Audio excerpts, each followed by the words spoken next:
Before we begin tonight's journey, if you find value in these stories, a quiet like would help others discover them.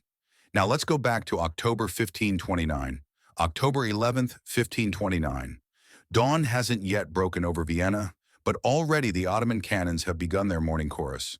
On the eastern wall, a 70-year-old commander named Nicholas Graf Salm stands watching an impossible sight, an army of 120,000 soldiers preparing for what they believe will be their final assault.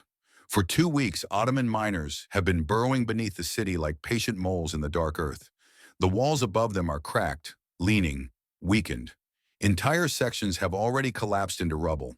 And now, as smoke from 1,000 campfires drifts across the ramparts in the cold morning air, the largest assault of the siege is about to begin. Salm commands just 16,000 defenders, 16,000 soldiers, Germans, Spaniards, Austrians, Bohemians, standing between Suleiman the Magnificent and the heart of Christian Europe. If Vienna falls today, there is nothing between the Ottoman Empire and the Rhine. No relief army is marching to save them. No miracle is expected. Just mud, mathematics, and the question every man on that wall is asking himself in the gray pre-dawn light: can we hold?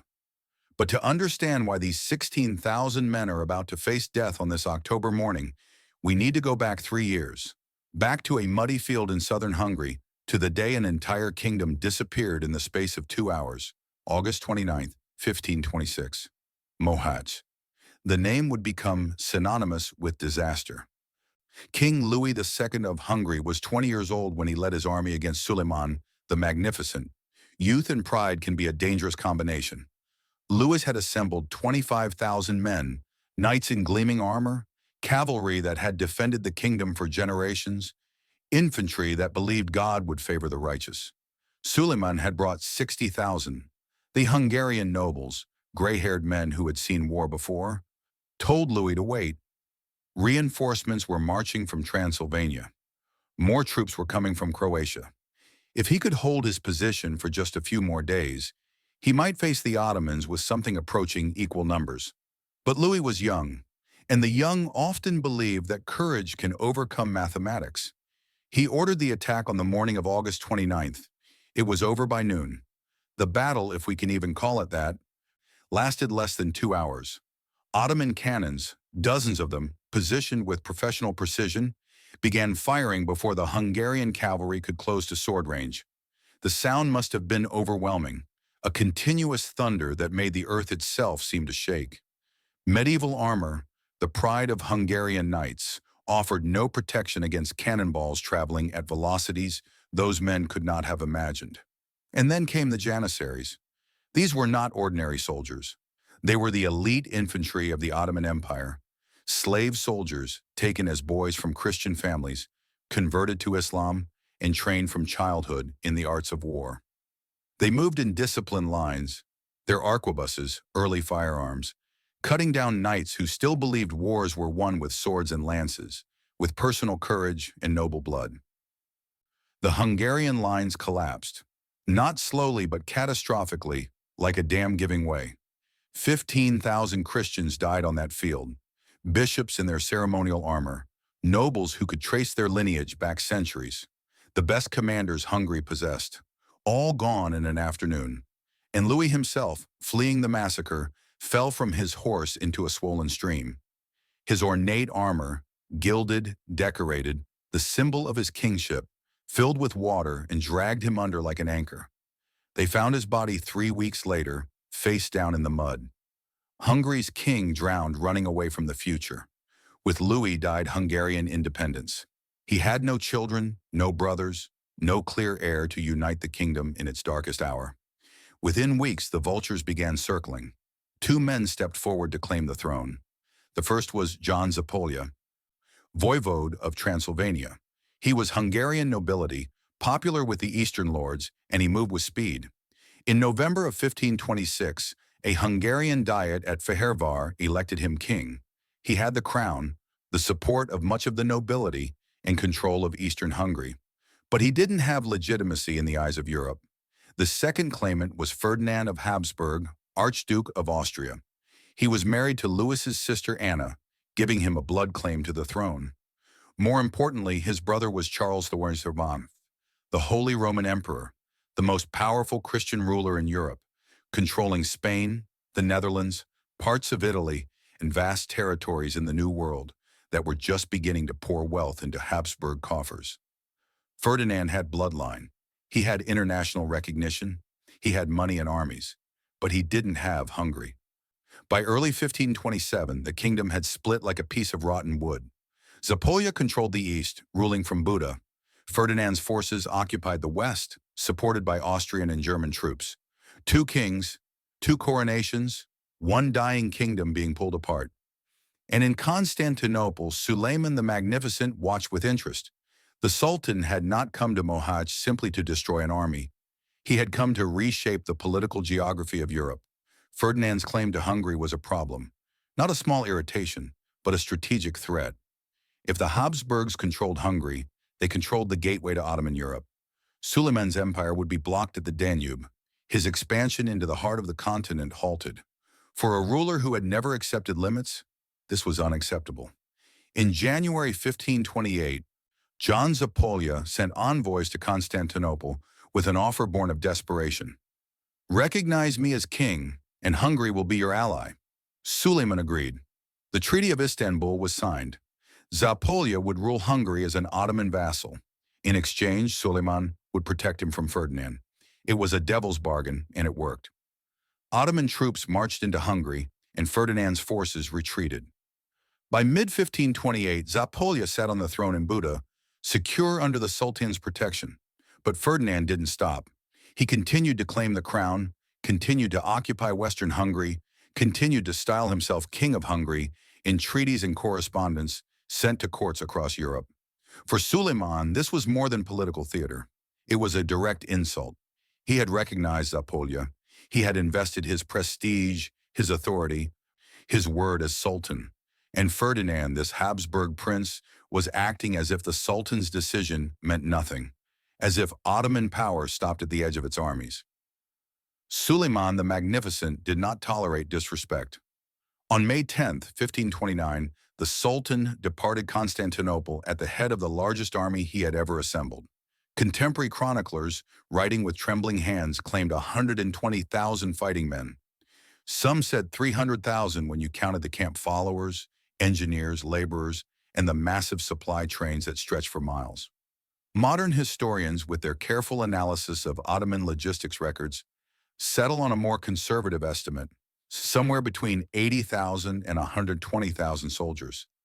Even at the lower number, it was a force unlike anything Europe had seen in generations. Let me paint the picture of what this army looked like as it marched through the Balkans toward Vienna. At the vanguard rode the Sipahi, feudal cavalry granted lands in exchange for military service. These were not peasants given horses and weapons. These were professional horsemen, armored in mail and plate, carrying lances and composite bows, trained from youth. They had shattered armies from Persia to the Mediterranean. When they charged in their thousands, the earth itself seemed to move. Behind them marched the Janissaries. These were the elite, the core of Ottoman military power. Boys taken from Christian families through the Devshirme system, the blood tax, converted to Islam and trained into the most disciplined soldiers in the world. They wore distinctive white felt caps. They moved in perfect formation. They had never, in the history of their corps, failed to take a fortification when ordered to assault it. There were Anatolian auxiliaries, tough infantry from the highlands of Asia Minor, Balkan irregulars who knew the terrain, and miners and sappers whose expertise had cracked fortresses from Cairo to the Caucasus. Men who understood that walls could be defeated not just from above, but from below, through patient digging in the dark. And there was artillery, hundreds of guns, from small field pieces to massive siege cannons. The great bronze basilisks that had reduced the walls of Rhodes and Belgrade to rubble were being hauled on enormous wagons, each requiring dozens of oxen to move. The plan was elegant in its simplicity: march through the Balkans, reinstall Zapolya in Buda to demonstrate Ottoman authority, then continue northwest to Vienna, Ferdinand's capital. Occupy it or burn it, or force Ferdinand to surrender. Break the Habsburgs, Secure Hungary permanently, extend the Ottoman sphere of influence to the Rhine. Suleiman had never lost a campaign. He had no reason to believe this would be different. But the spring of 1529 was wet. Unseasonably, catastrophically wet. This is where the story begins to turn, though no one realized it at the time. By the time the Ottoman army crossed into Hungary in late June, the roads had dissolved. Not simply muddy, dissolved. What had been packed earth paths, worn smooth by centuries of traffic, had become rivers of liquid soil. Wagons carrying supplies sank axle deep. Horses struggled, their hooves finding no purchase. And those massive bronze cannons, those siege guns that could throw stone balls weighing hundreds of pounds, that could reduce medieval walls to powder, they became impossible to move. Picture it. Teams of oxen, dozens of them, straining against their harnesses. Engineers shouting orders, wheels sinking deeper with every attempt to move forward. And behind, an army of 100,000 men, consuming supplies, waiting, while the calendar burned away. Every day lost to mud was a day subtracted from the campaign season. By October, everyone knew the rains would turn to snow. Armies didn't fight in winter. They couldn't. The logistics became impossible. The losses to cold too severe. An army campaigning in winter was an army that might not come home. Suleiman's officers faced an impossible choice: wait for the roads to dry and lose weeks of campaigning time, or abandon the heavy artillery and move fast with the lighter guns they could transport. They chose speed. The great cannons were left behind, stuck in the Hungarian mud with guards posted over them and promises to retrieve them after the campaign. It was the first mistake, and it would cost them Vienna. September 10th, 1529. The Ottoman vanguard reached Buda, and Suleiman formally reinstalled John Zapolya as King of Hungary in a public ceremony designed to be witnessed and reported across Europe. Zapolya knelt. He received his crown from the Sultan's hand. Everyone present understood what it meant. Hungary was no longer independent. It was a gift, a possession. Zapolya ruled because Suleiman allowed it. But there was no time for lengthy celebrations. Ferdinand's capital lay 150 miles to the northwest, and every day spent in Buda was another day closer to winter. The army turned toward Vienna on September 23rd. By late September, the first Ottoman scouts appeared on the hills east of the city. Inside the walls, 16,000 men prepared to fight the most powerful empire on earth. Most of them knew they were going to die. The question was whether they could hold long enough to matter. Before we enter the siege itself, you need to understand who was marching toward Vienna. Because the defenders weren't simply facing an army, they were facing a man who had never been defeated. Suleiman became Sultan in 1520 at the age of 26, inheriting an empire already powerful. Within a year, he had conquered Belgrade, the fortress that had held back the Ottomans for 70 years. It fell in 3 weeks. In 1522, he turned his attention to Rhodes, the island stronghold of the Knights Hospitaller. These knights were the finest military order in Christendom, veteran crusaders who had defended Rhodes for over 2 centuries. They had fortifications built by the best engineers in Europe. They had supplies to last years. They had faith that God would not allow a Christian bastion to fall. Suleiman besieged them for 6 months. He lost an estimated 50,000 men taking that island, but he took it. The knights surrendered on December 22nd, 1522, and in a gesture that stunned Europe, Suleiman allowed them to leave with their lives and their dignity intact, acknowledging their courage. But the message was clear. No fortress, no matter how legendary, could stand against him. Then came Mohács in 1526, the annihilation of Hungary in 2 hours. By 1529, Suleiman controlled 3 continents. His empire stretched from the gates of Persia to the coast of Algeria. His navy dominated the Mediterranean. His armies had crushed every opponent they faced. He was called Suleiman the Magnificent in Europe. In the Ottoman court, he was Suleiman the Lawgiver, a ruler who reformed the legal system, patronized the arts and architecture, and presided over what many considered the golden age of the empire. And he was only 35 years old. At his side was Ibrahim Pasha, his grand vizier and closest friend. The two had grown up together. Ibrahim was Greek by birth, taken as a slave boy, converted, and elevated to the highest office in the empire by Suleiman's personal favor. He was brilliant, ruthless, and utterly loyal. Together, they had never lost. Vienna wasn't just another city on a map. It was the capital of Ferdinand the Firner, brother of the Holy Roman Emperor. Taking Vienna meant humiliating the Habsburgs on their home ground.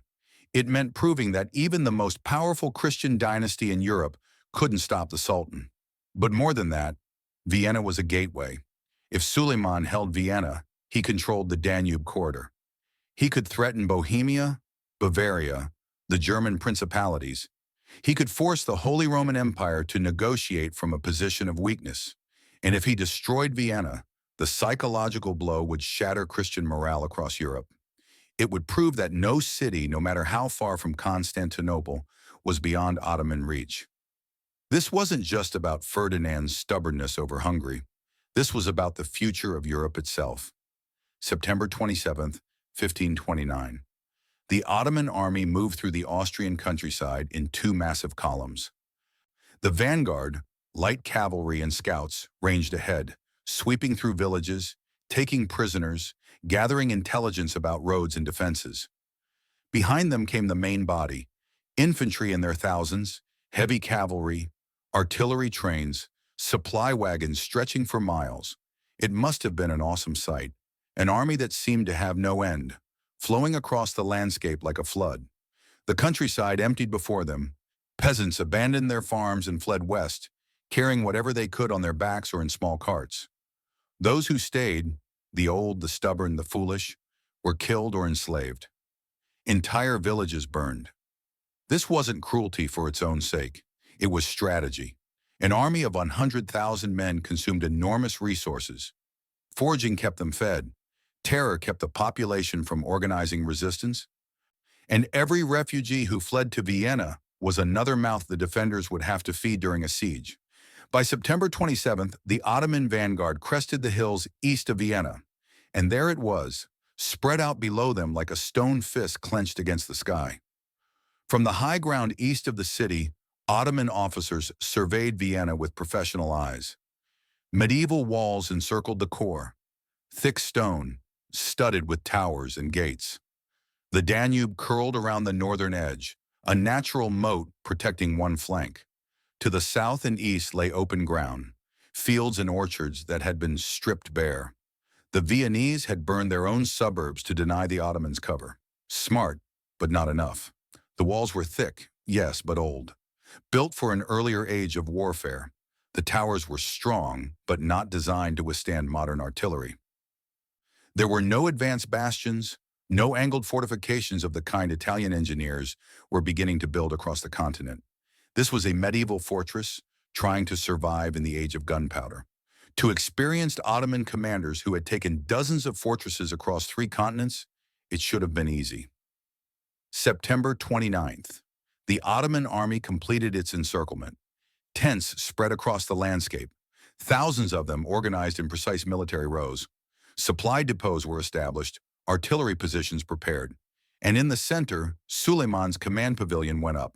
Massive, draped in silk, topped with the Sultan's personal standard, visible for miles. It was psychological warfare. The Sultan wanted the defenders to see the scale of what they faced, to understand that resistance was futile. From the walls, the Viennese watched the Ottoman camp grow and grow and grow. At night, campfires stretched to the horizon. Inside Vienna, men did the math.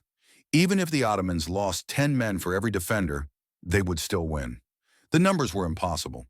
On the 3rd day of encirclement, an Ottoman delegation approached the walls under a white flag. They carried a message from the Sultan, written in formal language that had been delivered to a dozen cities before Vienna. Surrender. Open the gates. The garrison would be allowed to leave with their lives. The civilians would be spared. Vienna would become part of the Ottoman Empire peacefully. Refuse. And when the city fell, and it would fall, no mercy would be shown. The delegation waited at the base of the walls. From the ramparts, an old man looked down at them. His name was Nicholas Graf Salm, and he was 70 years old. A veteran of wars in Italy and the Netherlands, he had fought at Pavia, one of the bloodiest battles of the century, where French knights died in their thousands against Spanish arquebusiers. Ferdinand had left him in command when he fled to Bohemia. Sam studied the Ottoman envoys for a long moment. Then he turned to his officers and spoke two words: send them back. No negotiation, no debate. Vienna would not surrender. The Ottoman delegation returned to Suleiman's tent and delivered the answer. The Sultan showed no reaction. He had expected this. He gave the order that would define the next 2 weeks. Begin the siege. But Suleiman and his commanders had already realized their problem. They had no heavy siege guns. The great bronze basilisks were stuck 200 miles away in Hungarian mud. What they had were lighter field guns, effective against infantry, far less effective against stone walls. They could bombard Vienna for weeks and barely scratch the fortifications, which left one option: mining. Ottoman sappers were the best in the world. If they couldn't break the walls from above, they would collapse them from below. Dig tunnels beneath the foundations, pack them with gunpowder, detonate. It was slower than artillery, more labor-intensive, but it worked, and the Ottomans had done it 100 times before. On October 1st, the digging began. Imagine this work. Under cover of darkness, Ottoman engineers marked positions outside the walls, careful calculations based on measuring the thickness and depth of the foundations. Then the sappers went to work, tunneling into the earth, burrowing toward Vienna's foundations like insects eating through wood. The work was done in shifts around the clock, men digging in spaces so narrow they couldn't stand, could barely turn around. The air thick with dust, the constant fear of collapse. Dirt hauled out in baskets, dispersed away from the tunnel entrances to avoid detection. Inside the city, the defenders listened. This was the strangest part of siege warfare. Fighting an enemy you couldn't see. They pressed their ears to the ground. They placed drums on stone floors to amplify vibrations. They dug their own tunnels, countermines, trying to intercept the Ottomans before the explosives were set. The siege had begun, but it wasn't happening on the walls. It was happening beneath them, in the dark, in the mud. In tunnels where men fought with picks and knives in spaces too confined for swords. Who were these 16,000 men preparing to face 100,000? The garrison was a patchwork of forces, about 1,000 Spanish infantry, professionals, many of them veterans of Italy. They brought tertio tactics, tight formations of pikemen supported by arquebusiers, disciplined, deadly at close range. Around 700 German landsknechts, mercenaries famous for their two-handed swords and willingness to fight to the last man if the pay was good. Ferdinand had promised them a bonus if Vienna held. They intended to collect about 1,500 Bohemian soldiers sent by Ferdinand's supporters in Prague, a mixture of infantry and crossbowmen. The rest, perhaps 12,000 men, were Austrian, local militia, townsmen. Some had military training, most didn't. They were shopkeepers, laborers, craftsmen who'd been handed pikes and told to defend their homes. They spoke different languages, followed different commanders, had different levels of training, but they shared one thing. They were trapped inside a city about to be besieged by the most powerful army in the world. Let me tell you about some of them. Not the nobles whose names fill the histories, but the ordinary men who held those walls. There was Hans, a baker from Vienna's merchant quarter, 32 years old with a wife and 3 children. He'd never held a pike before September. The weapon felt awkward in his hands. The weight wrong, the balance off.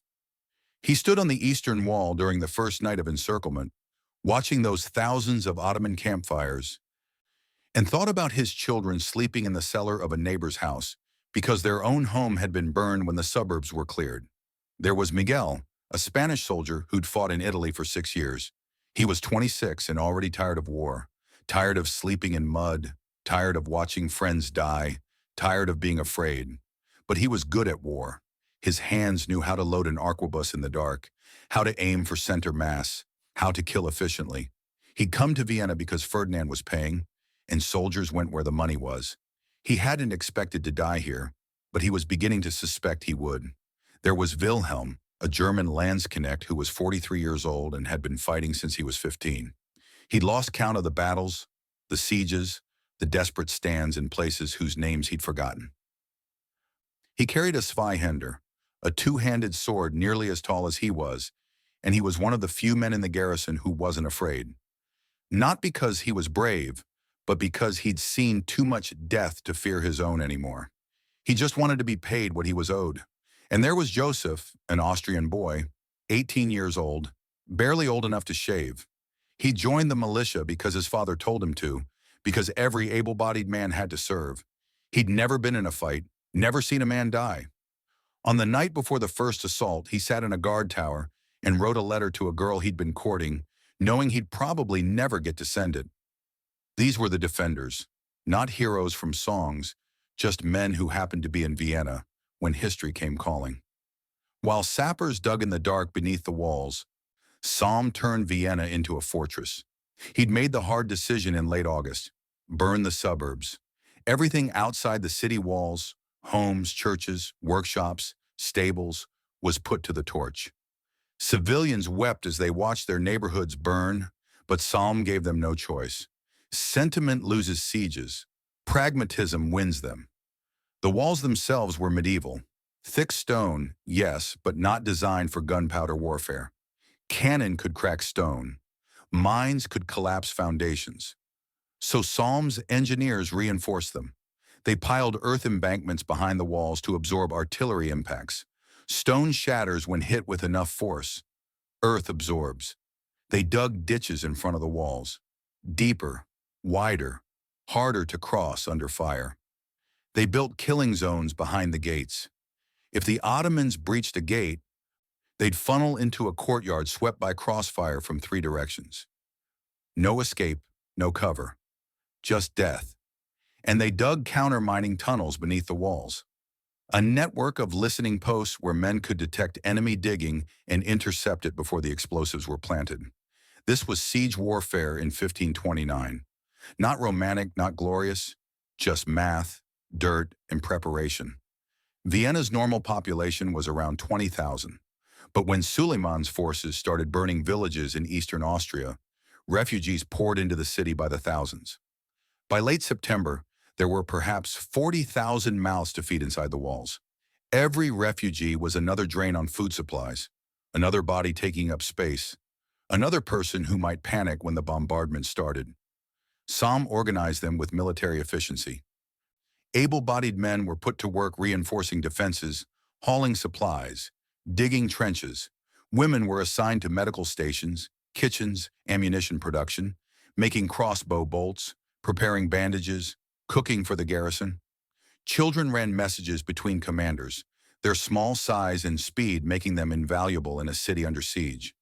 Anyone who couldn't or wouldn't work was given a simple choice: leave the city now or stay and follow orders. Most stayed, because outside the walls the Ottomans were taking prisoners by the thousands, and the stories the refugees told were specific, detailed, horrifying. Entire villages enslaved, men executed. Women and children marched east in chains to be sold in Constantinople's slave markets. Surrender wasn't safety, it was a different kind of death. October 1st, the first night of mining. The garrison could hear it, not the digging itself, that was too deep, too distant, but the vibrations, the subtle tremors that ran through stone foundations when shovels bit into earth far below. Salm's engineers went into the countermining tunnels with listening devices. Sometimes these were sophisticated acoustic instruments made of stretched cloth over wooden frames, like drums. Sometimes they were simply ears pressed against tunnel walls in absolute silence, trying to hear the scrape of tools through layers of earth. They listened in the dark, trying to pinpoint where the Ottoman sappers were digging.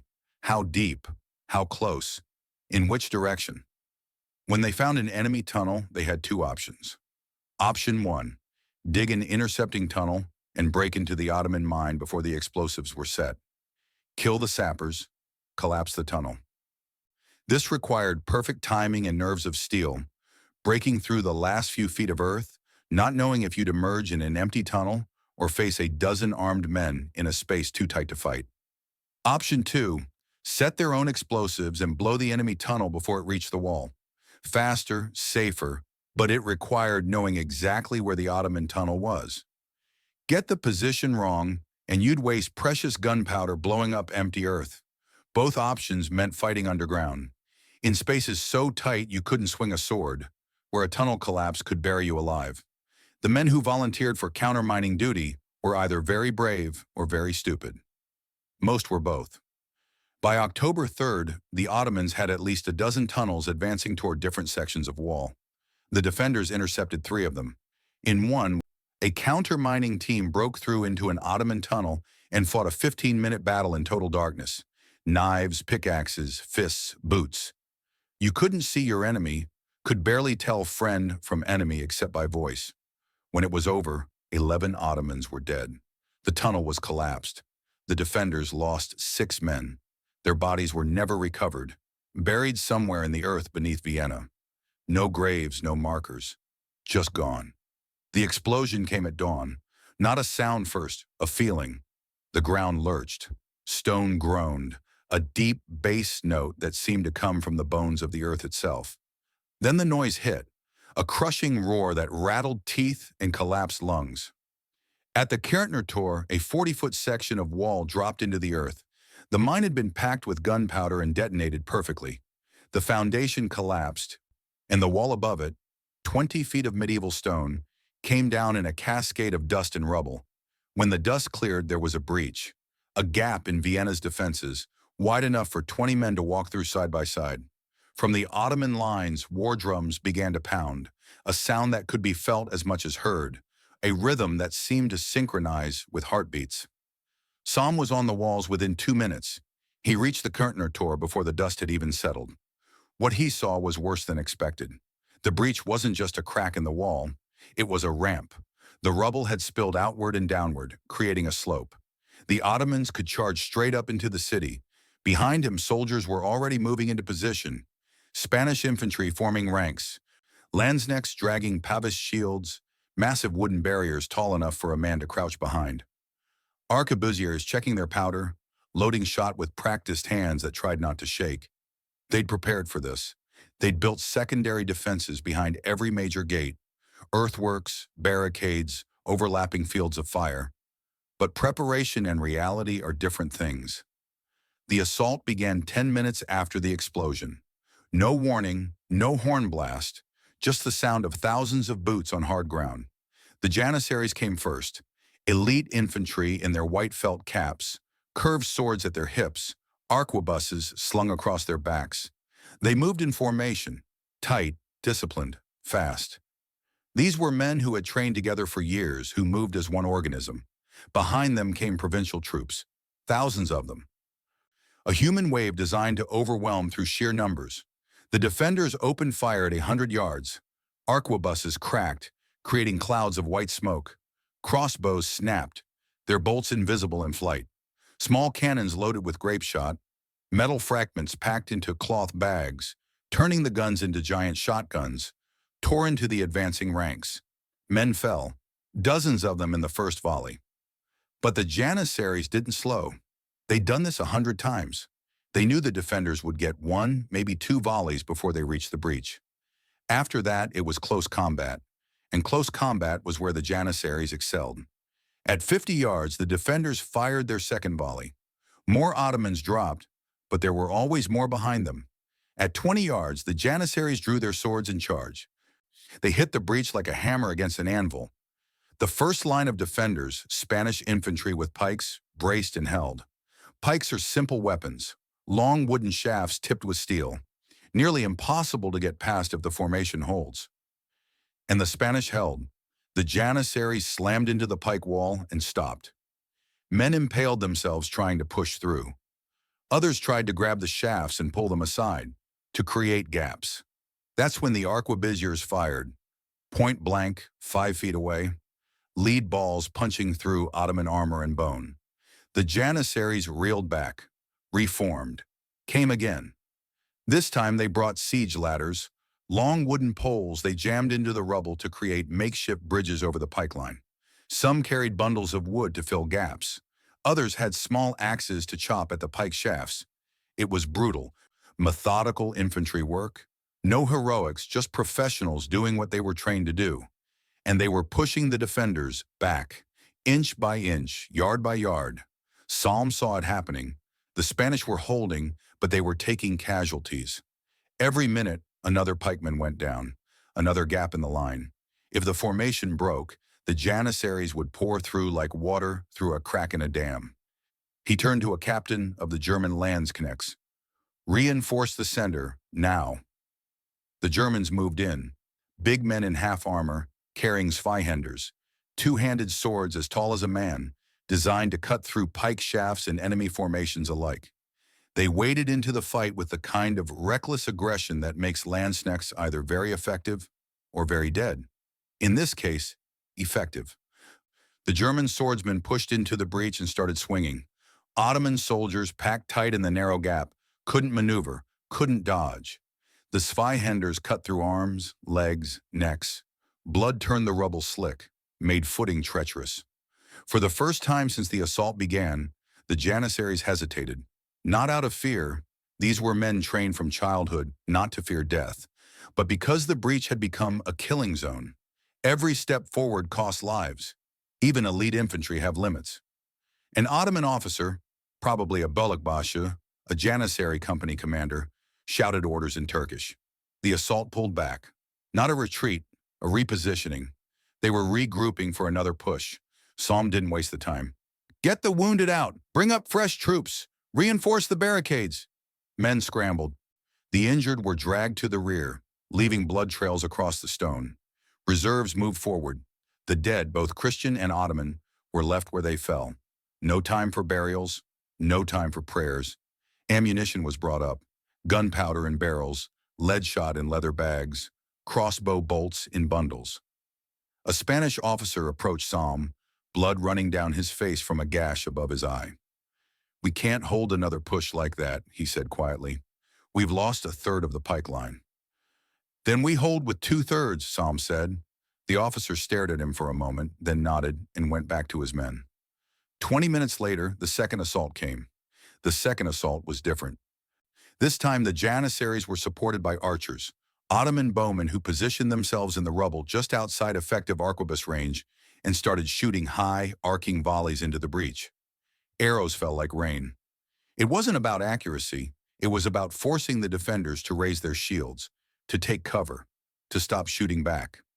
Under that cover, the Janissaries advanced again, and this time they brought grenades, primitive explosives, clay pots filled with gunpowder, fused and thrown.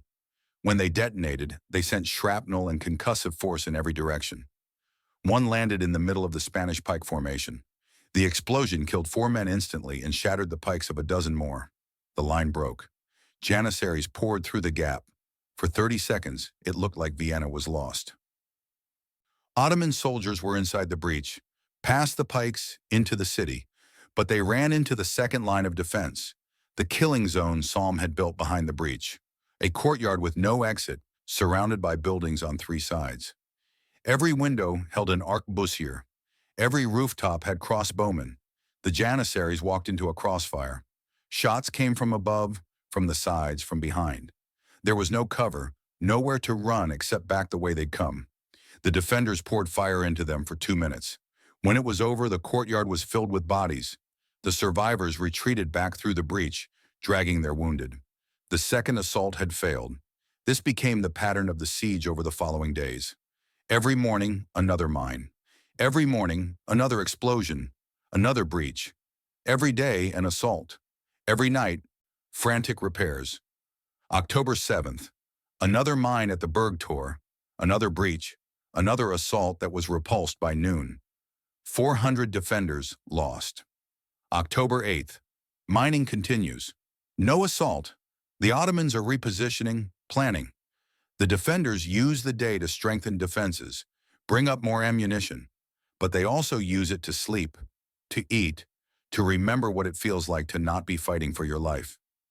October 9th, Ottoman artillery increases. Not enough to breach walls. They don't have the heavy guns for that, but enough to keep everyone on edge. Every few hours, a cannonball slams into the fortifications, stone cracks, dust billows. The defenders rush to repair the damage. October 10th, Salm walks the walls at night, as he does every night. At the Kartnertor, one of his engineers approaches. My lord, the vibrations are stronger here. They're close, maybe a day away from detonation. How deep is our countermine? 15 feet. We haven't found their tunnel yet. Keep digging. Let me take you inside the experience. Because numbers, thousands dead, hundreds wounded, don't capture what it felt like to be there. Hans the baker stood on the wall during the third night of the siege. He hadn't slept properly in 4 days. His hands shook when he held his pike, not from fear but from exhaustion. He thought about his children. Were they still safe? Were they eating? Did they understand why their father wasn't coming home? Miguel the Spanish soldier sat cleaning his arquebus after the October 7th assault. His hands moved automatically, muscle memory from 6 years of war. Load, fire, clean, repeat. He'd killed 11 men that day. He'd counted up, though he didn't know why. They were just numbers to him now, faces he wouldn't remember. Wilhelm the Landsknecht had taken a wound to his shoulder during the second assault. Not deep, but it hurt. He wrapped it himself with a cloth torn from a dead man's shirt, then went back to his position. He'd been wounded worse and survived. This was nothing. Joseph, the young Austrian boy, had seen his first dead body up close. An Ottoman soldier who'd made it through the breach before being shot, lying in the courtyard with his eyes still open. Joseph had walked past the body 3 times on different errands, and each time he'd looked at it, wondering about the man. Had he had a family?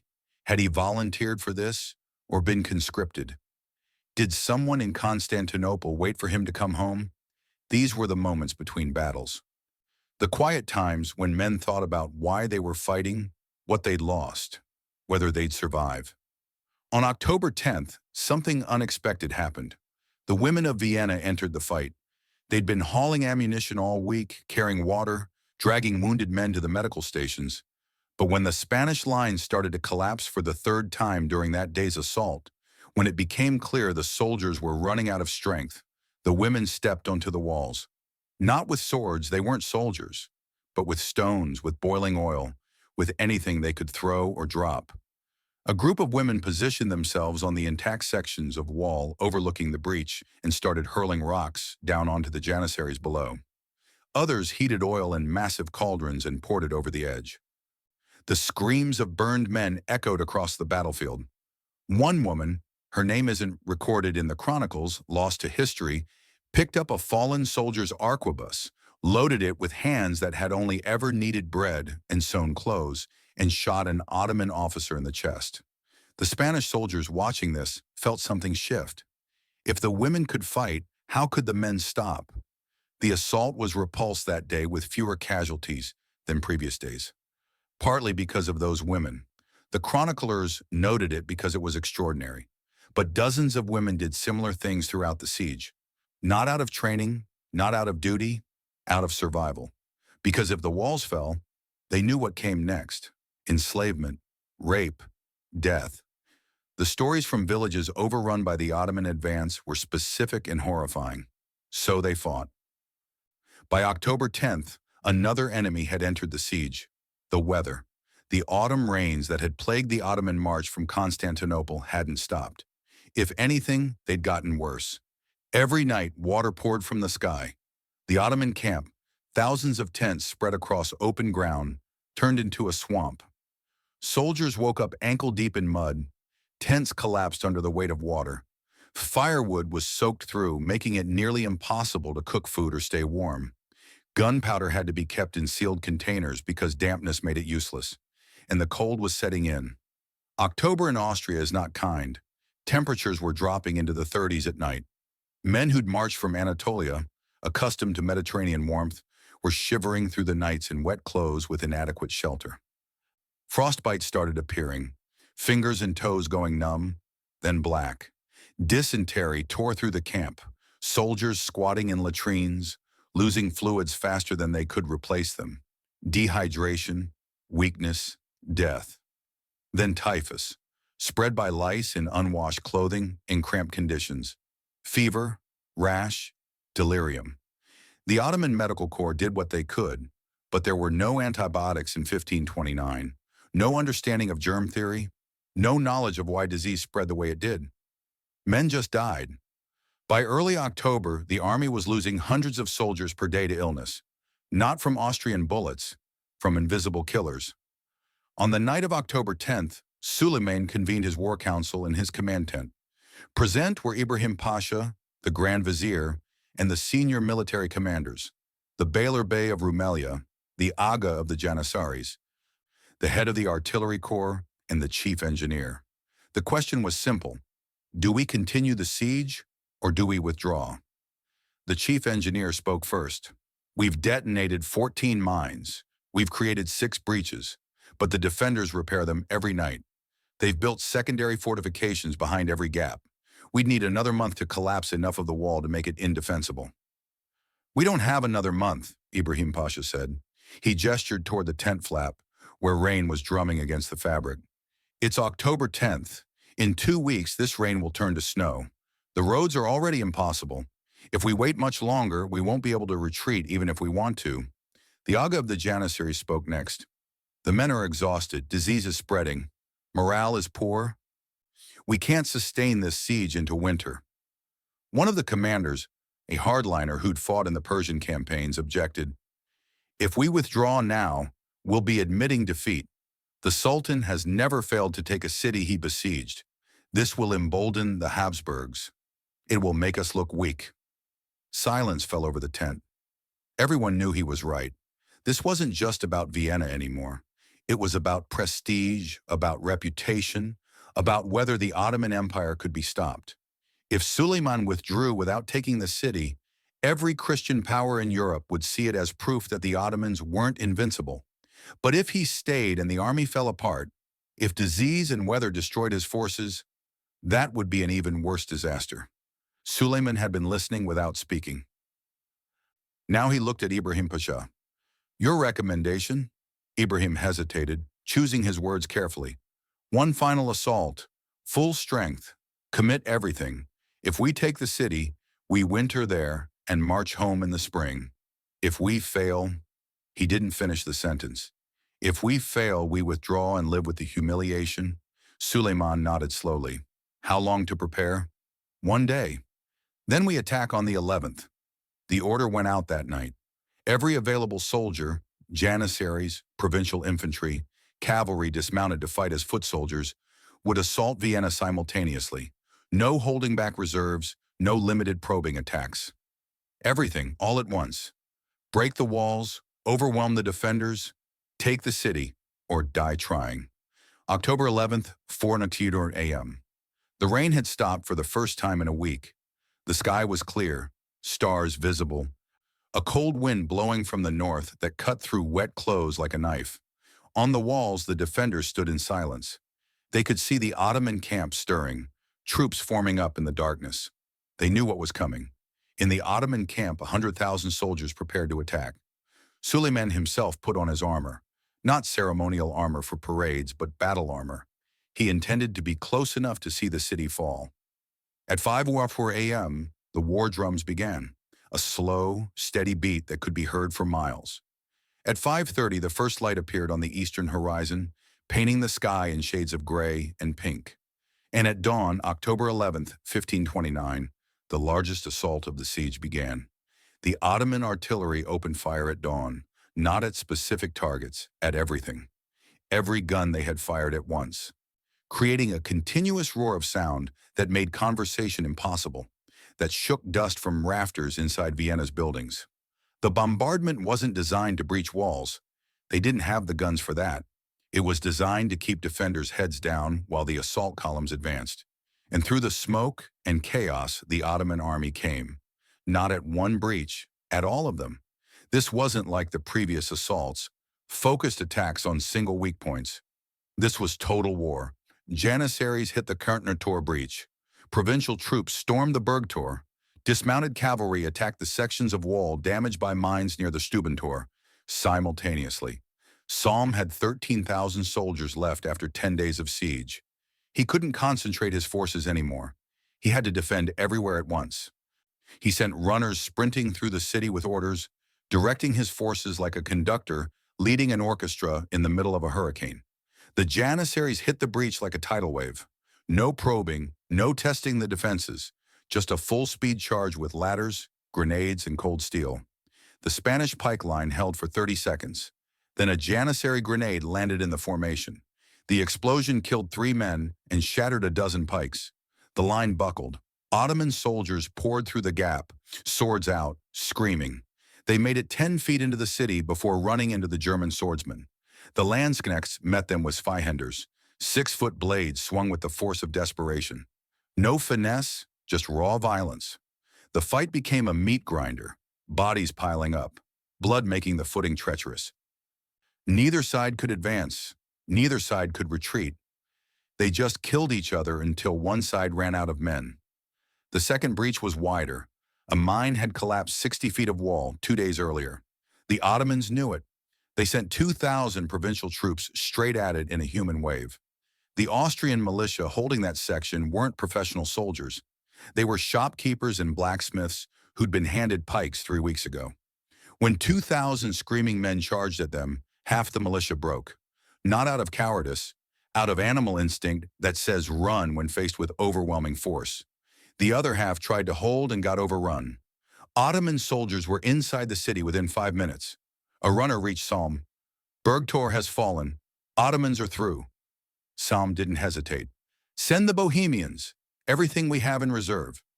Contain them. The Bohemian infantry, 1,500 men, were the last reserve Salm had. If he committed them and another breach opened, there'd be nothing left. But if he didn't commit them, the Ottomans would be in the city center by noon. The Bohemians ran toward the Bergtor through streets that had become a battlefield. A third assault hit the eastern wall, where a mine had weakened but not collapsed the foundation. The Ottomans brought battering rams, massive tree trunks carried by 20 men, swung repeatedly against the cracked stone. The defenders dropped rocks from above, poured boiling water, shot anyone who got close. It didn't matter. For every man who fell, another took his place. After 10 minutes of battering, the wall gave way. Not a full breach, just a crack, wide enough for one man at a time to squeeze through. But one man was enough. Janissaries started pushing through the gap, one after another, forming a defensive position on the inside while more came through behind them. The defenders threw everything at them: grenades, arrows, men with axes charging in desperate melees. The Janissaries held. Within 10 minutes, 200 Ottoman soldiers were inside Vienna. Salm was at the Kärntner Tor when news reached him of all 3 breaches. Ottomans inside the city at 2 points, a third breach barely holding. He turned to Wilhelm von Rogendorf, his second in command. I'll take command here. You hold this breach. Where are you going? Bergtor. If we lose the northern quarter, we lose the city. Salm grabbed 20 men, his personal guard, and ran. He was 70 years old. He'd been awake for 36 hours. He had a leg wound from a mine explosion 3 days earlier that hadn't healed properly. He ran anyway, through streets filled with smoke and screaming, toward the sound of fighting. By the time Salm arrived, the Bohemians had engaged the Ottomans in the streets just inside the breach. It was house-to-house fighting, Ottomans smashing down doors, defenders shooting from windows, civilians trapped in cellars listening to men kill each other above them. The Bohemians were pushing the Ottomans back, barely, but reinforcements kept pouring through the breach. For every Ottoman killed, 2 more came through. Salm grabbed the Bohemian commander. You have to close that breach. I don't care how. If they keep coming through, we're finished.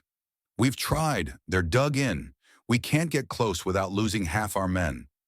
Salm looked at the breach. Ottoman soldiers were using the rubble as cover, shooting at anyone who approached.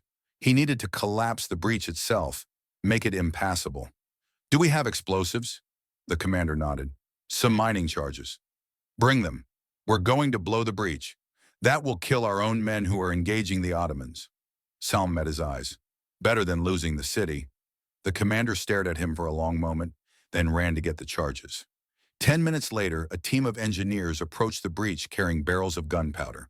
They were under constant fire. 2 men were hit before they reached the rubble. The others kept going, dragging the wounded men's barrels with them. They placed the charges at the base of the collapsed wall, right where the Ottomans were using it as cover, and lit the fuses. 30-second fuses. Enough time to run if you were fast and lucky. The engineers ran. The Ottomans saw what was happening and tried to run too. Most didn't make it. The explosion went off with a roar that shook buildings 3 streets away. The blast collapsed what was left of the wall, burying dozens of Ottoman soldiers and sealing the breach under tons of stone.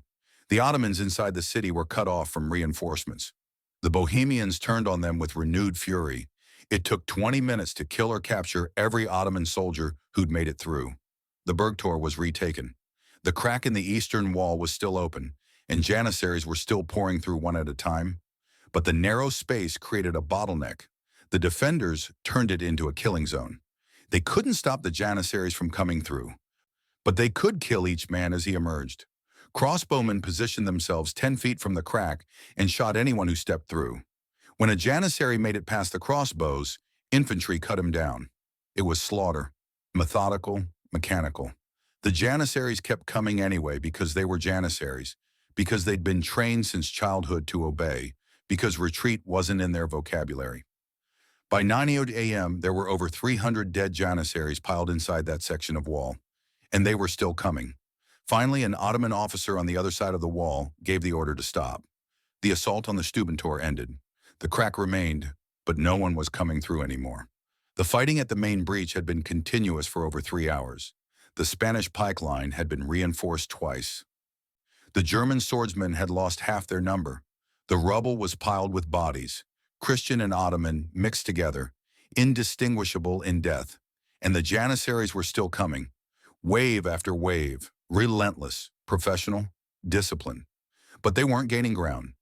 Every meter they advanced cost a dozen lives.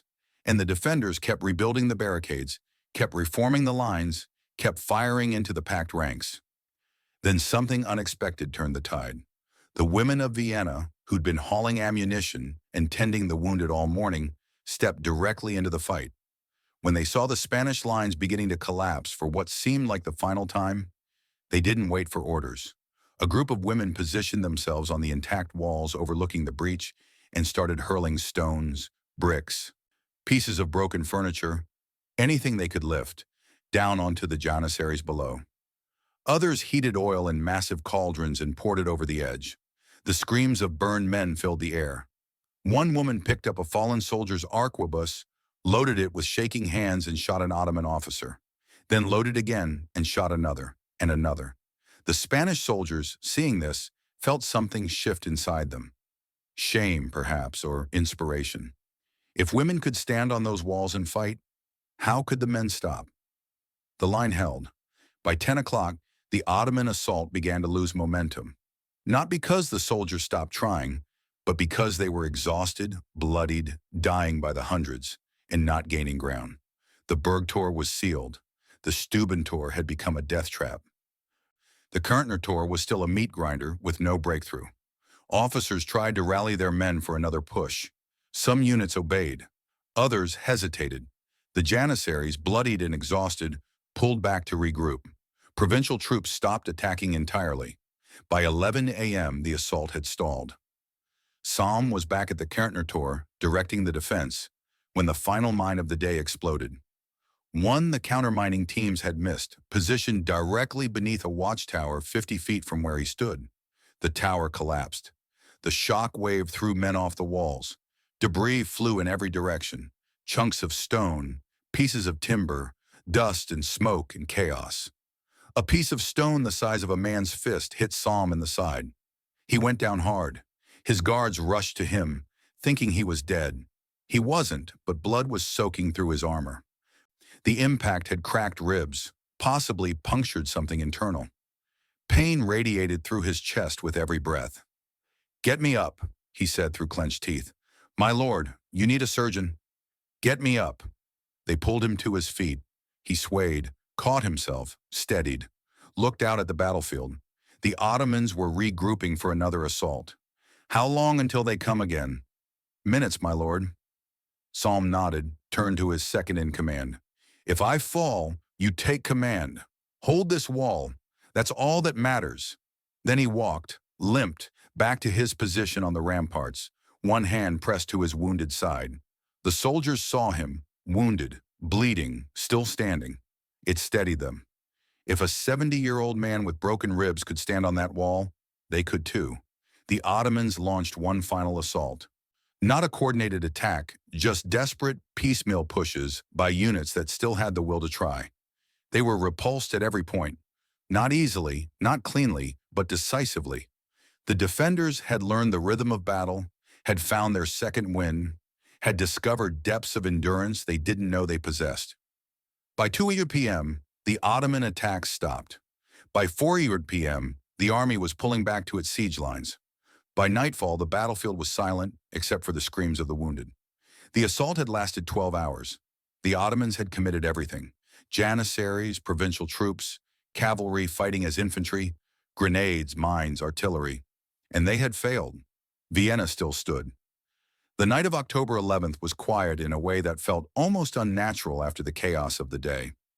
On Vienna's walls, exhausted defenders sat among the rubble and the dead, too tired even to clean their weapons.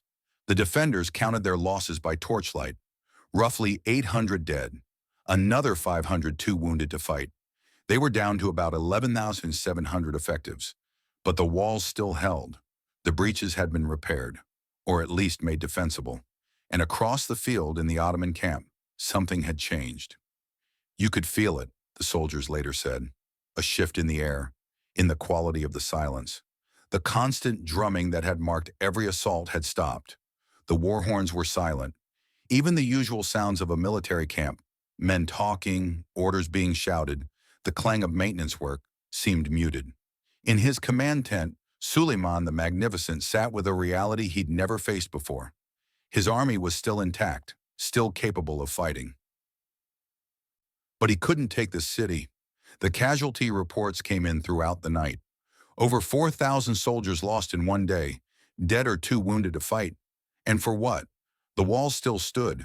The defenders were still there, still resisting. Ibrahim Pasha stood beside the Sultan, reading the reports in the flickering lamplight. When he spoke, his voice was quiet. The janissaries are refusing orders. Not openly, but their officers report the men won't assault the breaches again. They're calling it suicide. October 12th, morning. Suleiman called his war council, but this time there were no debates about tactics, no discussions of strategy. Just one question: do we stay or leave? The numbers told the story. The Ottoman army had lost perhaps 12,000 men since arriving at Vienna. Dead, wounded, deserted, or sick. Disease was spreading faster than the Austrian defenders were killing. The effective fighting strength had dropped to around 85,000 men. And the weather was getting worse. It was October 12th. In 2 weeks, maybe less, the rain would turn to snow. The roads were already impassable for heavy wagons. An army trapped in enemy territory in winter doesn't retreat. It dies. One more assault, Suleiman said. October 14th, full commitment. If we break them, we take the city. If we fail... He didn't finish the sentence. October 14th came. The assault began in a rainstorm, but this time it was desperation, not strategy. This time the Ottoman soldiers weren't fighting to win. They were fighting because they'd been ordered to, because they didn't know how else to process the past 2 weeks. The assault lasted 4 hours. It failed at every point. By evening it was over. Not just the day's assault, but the siege itself. Everyone knew it, though no one wanted to say it first. That night Suleiman made the decision. We withdraw. October 15th, dawn. The defenders on Vienna's walls woke to silence. No artillery fire, no assault preparations, no war drums. Just quiet. Salm, barely able to stand from his injuries, climbed to the ramparts and looked out. The Ottoman camp was moving, tents coming down, wagons being loaded, formations assembling not for attack, but for a march south, away from Vienna. "Are they retreating?" one of his officers asked, hardly daring to believe it. Sam watched for a long moment, making sure. "Yes," he finally said, "but get every able-bodied man on the walls. This could be a trick. We don't celebrate until they're gone." But it wasn't a trick. By mid-morning, the Ottoman army was in full retreat, column after column marching south, back toward Buda. By evening, the last Ottoman rear guard disappeared over the southern horizon. On Vienna's walls, the defenders stood in stunned silence. They had held.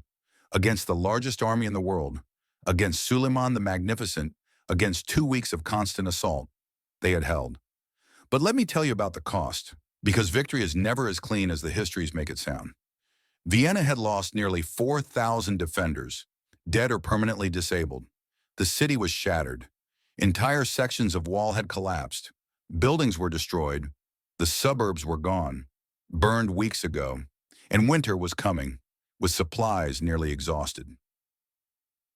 The refugees who'd fled into the city for protection found themselves in a city that could barely feed its own people. That winter of 1529-1530 would kill thousands more, not from Ottoman weapons, but from starvation and disease and cold. Hans the baker survived the siege. He found his children safe in a neighbor's cellar and held them for a long time without speaking. But his bakery was gone, burned with the suburbs. He would spend the next year rebuilding, living on charity and the small wages he could earn doing manual labor.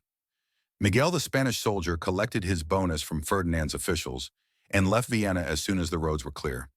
He went south, looking for another war, another paymaster. War was what he knew. War was all he had. Wilhelm the Landsknecht died 3 days after the siege ended. The wound in his shoulder had become infected, and by the time he sought medical attention, it was too late. He died quietly in a hospital bed with his Zweihänder propped against the wall beside him. He was 43 years old and had been fighting since he was 15. The siege of Vienna was his last battle. Joseph, the young Austrian boy, survived. He stayed in the militia, and over the years he would tell the story of the siege to anyone who'd listen, his children, his grandchildren, strangers in taverns. "I was there," he'd say. "I stood on those walls. I saw what men can do when they refuse to quit." Sam lived through the winter, though the wound he'd taken on October 11th never properly healed. Infection set in slowly, painfully. For 6 months, he commanded the reconstruction efforts while his body deteriorated. On May 4th, 1530, the fever finally overcame him. He was 70 years old. His funeral was held at St. Stephen's Cathedral in Vienna. Thousands attended. Ferdinand gave the eulogy, calling him the savior of Christendom. And perhaps he was. Let me tell you what the Siege of Vienna meant, because its echoes would shape Europe for centuries. For the Ottomans, 1529 marked the limit of expansion into Central Europe. Suleiman would launch other campaigns into Hungary in the years that followed: 1532, 1541, 1543, 1566. Some were successful. The Ottomans captured more fortresses, secured more territory, but he never seriously threatened Vienna again. Not because he didn't want to, because the 1529 campaign had taught a brutal lesson. Logistics matter more than armies. You can have 100,000 soldiers, but if the roads are mud and the supplies don't arrive and winter is coming, none of it matters. Vienna was too far from Constantinople to sustain a prolonged siege with 16th century logistics. The Ottomans could raid into Austria, could hold Hungary, but they couldn't push deeper into the Holy Roman Empire without overextending to the point of collapse. 1529 was the high water mark. Ottoman power would remain formidable for another century, but it would never again come as close to the heart of Christian Europe. For the Habsburgs, Vienna's survival was vindication. Ferdinand had been seen as weak, a prince who relied on his brother's power, who couldn't hold Hungary, who'd fled his own capital when the enemy approached. But his city had held, and that mattered. Within a year, Ferdinand negotiated a truce with Suleiman. Not a formal peace treaty. The Sultan refused to formally recognize Ferdinand as King of Hungary, but a practical ceasefire that acknowledged the status quo. Hungary would remain divided. Both sides would keep what they held, and neither would launch major offensives for several years. It wasn't peace, but it was stability, and it gave the Habsburgs time to build the military and political infrastructure needed to resist Ottoman pressure for the next century. For Europe, Vienna proved something that had seemed uncertain after Mohacs. The Ottomans weren't invincible. Yes, they were powerful. Yes, they controlled vast territories, but they could be stopped, not by miracles, not by massive armies that didn't exist, but by competent commanders, well-prepared defenses, and soldiers willing to fight. It was a lesson that would shape European military thinking for generations. Fortifications became obsessions. Every major city invested in modern defenses. The Tres Italienne, the Italian style of angled bastions, spread across the continent. Because if Vienna, a medieval fortress with crumbling walls, could hold against Suleiman, then a properly designed fortress should be nearly impregnable. The age of siege warfare had begun in earnest. Sometimes late at night, I think about those men on the walls. 16,000 of them, watching an army of 100,000 approach, knowing the mathematics were impossible, knowing that if they broke, if they ran, no one could have blamed them. But they didn't run. They stood. Day after day, assault after assault, they stood. Not because they were heroes from legends, not because they were superhuman, but because they understood something fundamental. Sometimes survival means doing the impossible one day at a time, 1 hour at a time, one moment at a time. Stand on this wall right now. Hold this breach for the next 10 minutes. Survive this assault. Then worry about tomorrow. That's what courage really looks like. Not the grand gestures of epic poems, but the quiet determination to keep going when every rational calculation says you should stop. Vienna in 1529 wasn't won by superior numbers or better equipment or divine intervention. It was won by preparation, competence, and the refusal to break. By engineers who dug countermines in the dark. By soldiers who reformed the line after every assault. By civilians who hauled supplies and fought on the walls when the soldiers needed help. By a 70-year-old commander who stood on the ramparts with broken ribs because someone had to show the men that giving up wasn't an option. That's the real story. Not the myth of the heroic last stand, but the reality of people doing what needed to be done, hour after hour, until somehow, impossibly, they'd survived. The walls Somme defended in 1529 would be rebuilt over the following decades into the modern fortress Vienna became. Italian engineers would design new bastions. The city would grow stronger, more capable of withstanding siege. And 154 years later, in 1683, the Ottomans would return. A new sultan, a new army, even larger than Suleiman's. And Vienna would hold again. But that's another story for another night. What matters about 1529 is what it proved. That ordinary people, when pushed to the limit, can achieve extraordinary things. Not through magic or miracles, but through preparation, determination, and the willingness to stand when every instinct says to run. 16,000 people stopped the most powerful empire on earth. Not because they were special, but because they refused to be victims. And in refusing, they changed history. October 11th, 1529. A date that most people don't remember, but perhaps should. The day Vienna held. The day the Ottoman advance stopped. The day a 70-year-old count in a ragtag garrison did what entire kingdoms had failed to do. They survived. And in surviving, they reminded us that sometimes the most important battles aren't won by strength or numbers, but by the simple, stubborn refusal to give up. Even when the odds are impossible, even when hope is gone. Even when everyone expects you to fall, you stand. Thank you for listening tonight. Rest well.